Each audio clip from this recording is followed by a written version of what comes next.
So இதில் டேரெக்டாக நீங்கள் ஆட் ஃபண்ட்ஸ்ன்னு இருக்கு இல்லையா, ஒன்ஸ் டெல்டா எக்ஸ்சேஞ்ச் நீங்கள் அக்கௌண்ட் ஓப்பன் பண்ணி ஆக்டிவேட் பண்ணிட்டீங்கன்னா ஆட் ஃபண்ட்ஸ்ன்னு கொடுத்தீங்கன்னா you will have 2 options. Either யூபிஐயில் பண்ணலாம், இல்லைனா பேங்க் ட்ரான்ஸ்ஃபரில் பண்ணலாம். அப் டு 1 lakh வந்து உங்களோட யூபிஐ வச்சே நீங்கள் ஃபண்ட் ட்ரான்ஸ்ஃபர் பண்ணிக்கலாம். அப்படி இல்லை எனக்கு மோர் தென் யூபிஐயில் ஐஎம்பிஎஸ்சில் பண்ணோன்னா நீங்கள் ஐஎம்பிஎஸ்க்குன்னு ஒரு அக்கௌண்ட் நம்பர் இருக்கும். இது உங்களுக்கான ஒரு அக்கௌண்ட் நம்பர். இதை உங்களோட பேங்க் அக்கௌண்ட்டில் ஆட் பண்ணி அது இந்த ஒரு பர்டிகுலர் அக்கௌண்ட்டுக்கு நீங்கள் ஃபண்ட் ட்ரான்ஸ்ஃபர் பண்ணால் இமீடியட்டாக உங்களோட டெல்டா எக்ஸ்சேஞ்சில் ரிஃப்ளெக்ட் ஆகும்.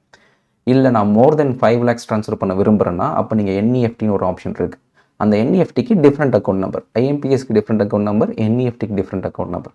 அதை நீங்கள் ஆட் பண்ணி அதில் என்இஎஃப்டி ட்ரான்சாக்ஷன் பண்ணிங்கன்னா உங்களோட பேங்க் அக்கௌண்ட்டில் ரிஃப்ளெக்ட் ஆகும். ஒன்ஸ் ஆனதுக்கப்புறமா இங்கே மேலே ஸ்பாட்டுன்னு ஒன்று இருக்கு இல்லையா, அந்த ஸ்பாட்டை கிளிக் பண்ணுங்கள். கிளிக் பண்ணிங்கன்னா உங்களோட ஸ்பாட் வேலெட் தனியாக இருக்கும், ஃபியூச்சர் வேலெட்டும் தனியாக இருக்கும். நீங்கள் ஃபண்ட் ஆட் பண்ணும்போது அது ஜென்ரலாக ஃபியூச்சர் வேலெட்டில் இருக்கும். ஸோ அதுலேருந்து இப்போ நான் ஃபண்ட் ட்ரான்ஸ்ஃபர் பண்ணுறேன்னா ஃபார் எக்ஸாம்பிள் இப்போ நான் ட்ரேட் கிளிக் பண்ணேன்னா டேரெக்டாக இடிஹெச்சோ இல்லை பிடிஎஸோ வாங்கலாம். ஆனால் என்னோடய ஃபண்ட்ஸ் இப்போது ஃபியூச்சர்ஸில் இருக்குது. ஸோ அதுக்கு நான் என்ன பண்ணணும்னா ஃபஸ்ட்டு ட்ரான்ஸ்ஃபர் ஃபண்ட்ஸ்ன்னு இருக்கு இல்லையா, அதை நான் கிளிக் பண்ணணும். கிளிக் பண்ணிவிட்டு எஃப்என்ஓலேருந்து நான் ஸ்பாட்டுக்கு நான் ட்ரான்ஸ்ஃபர் பண்ண விரும்புகிறேன். எவ்வளோ ட்ரான்ஸ்ஃபர் பண்ண விரும்புகிறேன், இப்போ சப்போஸ் 2000 ட்ரான்ஸ்ஃபர் பண்ண விரும்புகிறேன்னா நான் 2000 கொடுத்துட்டு confirm கொடுத்துட்டேன்னா ton.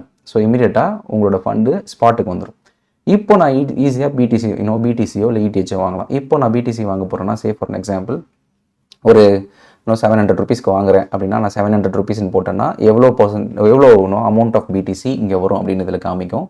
And how much you pay அப்படின்னு காமிக்கும். So approximately I am buying this much quantity, this much charges you have to pay அப்படின்னு எல்லாமே வந்துடும். இப்போ நான் பை பிடிசின்னு கொடுத்துட்டேன்னா it will just give you ask you confirmation, yes I understand கொடுத்துட்டேன்னா முடிஞ்சிச்சு. ஸோ ஸ்பாட்டில் டேரெக்டாக I'm able to buy BTC.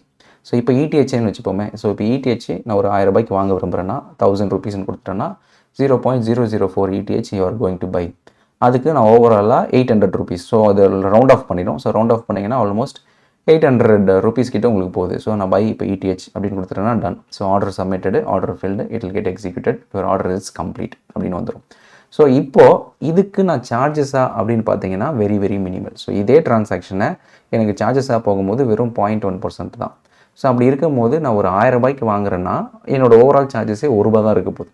So நான் ஒரு 10,000 ரூபாய்க்கு வாங்குறேன்னா என்னோட ஓவரால் சார்ஜஸே ₹10 தான் இருக்கும். ஸோ உங்களோட ஓவரால் சார்ஜஸ் இருக்கு இல்லையா, ஓவரால் டிரான்சாக்ஷன் வேல்யூ இருக்கு இல்லையா, அதில் வெறும் 0.1% தான் கன்சிடர் பண்ணுவாங்க. அது கூட எப்போனா நீங்கள் செல் பண்ணும்போது மட்டும்தான். பை பண்ணும்போது சார்ஜஸே கிடையாது. எப்போ எக்ஸிட் பண்ணுறீங்களோ அப்போ தான் சார்ஜஸ்.